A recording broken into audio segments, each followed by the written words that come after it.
What do we do now? Seriously, I'm not kidding. Go back and watch any movie, and you will see this line over and over again. You're going to see it now. I'm telling you. My daughter watched a movie last weekend. She goes, "Mom, I heard that line." And I love to ask questions, but it's my most hated question. And I dread reading scripts that have no women involved in their creation, because inevitably I get to that part where the girl turns to the guy and she goes, "What do we do now?" Now, do you know any woman in any crisis situation who has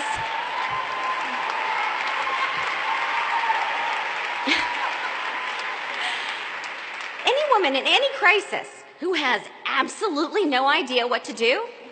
I mean, don't they tell women, they tell people in crisis, little children, that if you're in trouble, talk to a woman. It's ridiculous that a woman wouldn't know what to do. So anyway, after I went to visit these studios, I started telling people about this current pipeline and that there was barely any female leads in films and the industry was in crisis, and people were aghast. They said, "That's horrible," they said. And then they'd change the subject and move on to their dinner and move on with their lives. But I could not change the subject. I couldn't turn to some man and say, "What do we do now?" This is my life. Okay, I've made movies all my life, for 25 years, since I was 14 years old. It was time to turn to myself and say, what are we going to do now? Okay, Reese, what are we going to do now? And the answer is really clear. My mother, who's here tonight, very strong, smart Southern woman, said to me, "If you want something done, honey, do it yourself."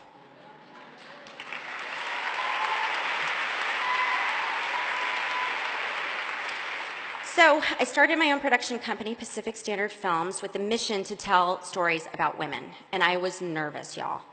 I was spending my own money, which everyone in the movie business always tells you, don't spend your own money on anything. I was warned that on the crazy chance that Pacific Standard would acquire any good scripts, we would never make it past our first few years of business, because there just wasn't a market for buying female-driven material. But like Ed Woods, I do not like to be underestimated.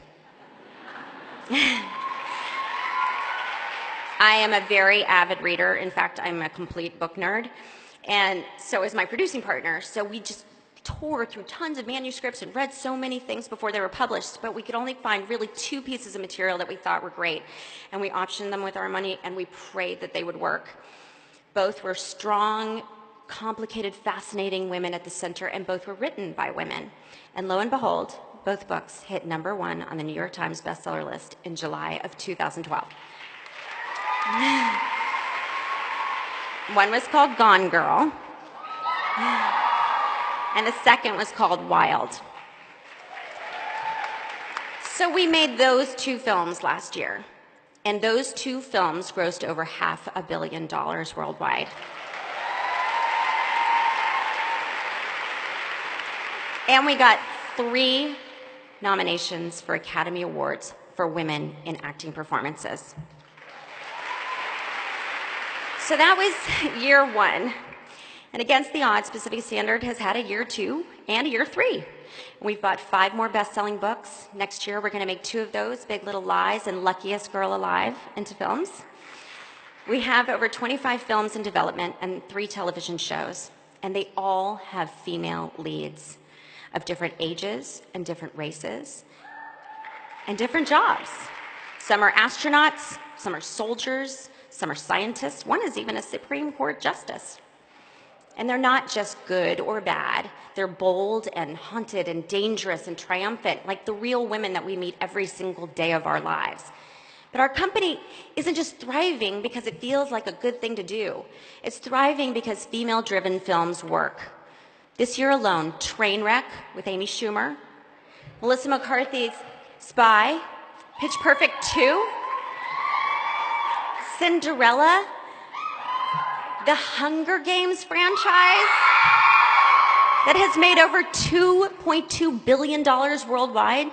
Films with women at the center are not a public service project. They are a big-time, bottom-line enhancing, money-making commodity.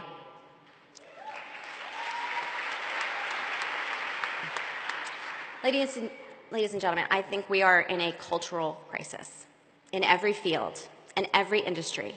women are underrepresented and underpaid in leadership positions. And the reason we're all talking about it tonight, under 5% of CEOs of Fortune 500 companies are women. Only 19% of Congress is women. No wonder we don't have the health care we deserve, or paid family leave, or public access to early childhood education. And that really worries me. How can we expect legislation with our rights and our needs being preserved if we don't have equal representation? So here's my hope. If you're in politics, the media, the tech industry, working as an entrepreneur or a teacher or a construction worker or a caregiver, you know the problems we are all facing. And I urge each one of you to ask yourselves, what do we do now? That's a big question. What is it in your life that you think you cannot accomplish? Or what is it that people have said that you cannot do? Wouldn't it feel really good to prove them all wrong?